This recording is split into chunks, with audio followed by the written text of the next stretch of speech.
Chapter 165, The Trace. In order to avoid unnecessary details, we shall now concisely state that Smithers and his son paid the visit agreed upon to Catherine Wilmot. Smithers communicated to her, when they were alone together for half an hour, so much of his own history as to involve all the particulars with which he was acquainted concerning her parentage. The grateful girl expressed a deeper sense of obligation than she had ever yet experienced toward the individual who had supported her for so many years, although she had no claims of relationship upon him. After one of the most agreeable days which the late executioner and his son had ever paid in their lives, they took leave of Catherine and the worthy people of the farm and returned to London. Poor Catherine Wilmot! She had that day learnt more concerning her parentage than she had ever known before, but she would have been happier, perhaps, had her original impression on that subject never been disturbed. Still, Markham had conceived it to be a duty which was owing to the young maiden to permit Smithers thus to reveal to her those circumstances which seemed to fix her with the stigma of illegitimacy. That night her pillow was moistened with abundant tears as she lay and reflected upon her lamented mother. On the appointed evening, Smithers and his son called at Markham Place. They were conducted by Whittingham to a parlour where the table was spread with a handsome collation, places being arranged for 3 persons. "Sit down, my friend," said Richard Markham, who received them with a warmth far more encouraging than mere courtesy. "After supper we will transact the business for which I have requested your presence here." "What, sir," said Smithers, "can you condescend to have me at your table?" "Not as you lately were," answered Richard. "I receive you as a regenerated man." John Smithers, for we shall suppress his nickname of Gibbet as his father had already done so, cast a glance of profound gratitude upon our hero in acknowledgment of a behavior that could not do otherwise than confirm his father in his anxious endeavors to adopt a course of mental improvement. Smithers' confidence increased when he had imbibed a glass or 2 of generous wine, and he related to Markham the particulars of his interview with Catherine. Then was it for the first time the boy learned that Catherine was not his cousin. He said nothing, but as he drank in all that fell from his father's lips, 2 large tears rolled down his cheeks. When the supper was over, Richard addressed Smithers in the following manner. "The narrative which you revealed to me the day before yesterday materially alters the position in which Catherine stands with respect to you. When I first proposed that she should advance you at once a small sum, I believed her to be your near relative. But as she is in no way akin to you, it results that you have for years supported one who had no claim upon you. Accident has made her rich, and it is but fair and just that you should be adequately rewarded for your generosity. I have communicated with Catherine's trustee upon the subject, and we have agreed to furnish you with £500 at once, to enable you to embark in a respectable and substantial line of business. This pocket-book," proceeded Markham, "contains that sum. Take it, my worthy friend, it is your due. And should you succeed in the career that you are now about to enter upon, you can with satisfaction trace your prosperity to the humanity which you showed to a friendless orphan." After some hesitation, Smithers received the pocket-book. He and his son then took leave of Richard Markham with the most sincerely felt expressions of gratitude, and with a promise from the father to write to him soon to state where and how they had settled themselves.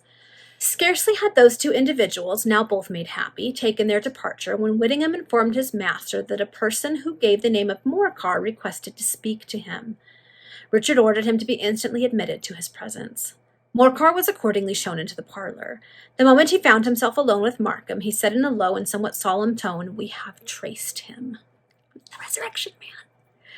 "I expected as much the moment your name was announced," said Richard. "Where is he?"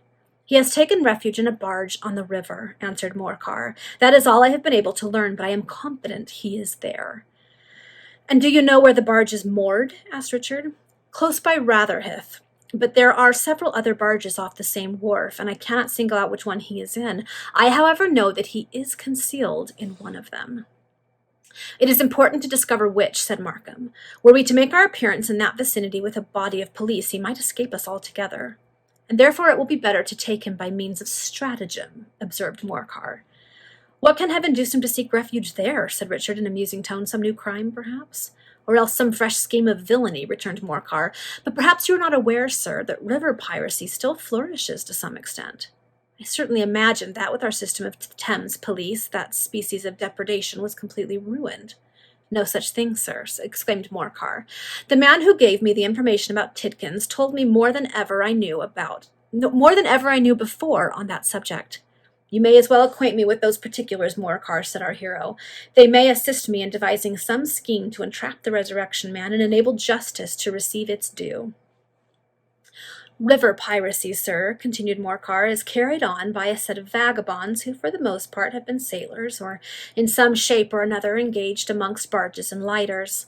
They are all leagued with the marine store dealers and people that keep old iron and junk shops on both sides of the river below London Bridge. The river pirates usually possess a barge or lighter, which every now and then makes a trip up and down the river between Greenwich and Putney, but with no other freight than bales of sawdust, old rags, or even dung. This they do to keep up appearances and avoid suspicion, but all day long they maintain a good lookout in the pool, and take notice of particular ships which they think can be easily robbed.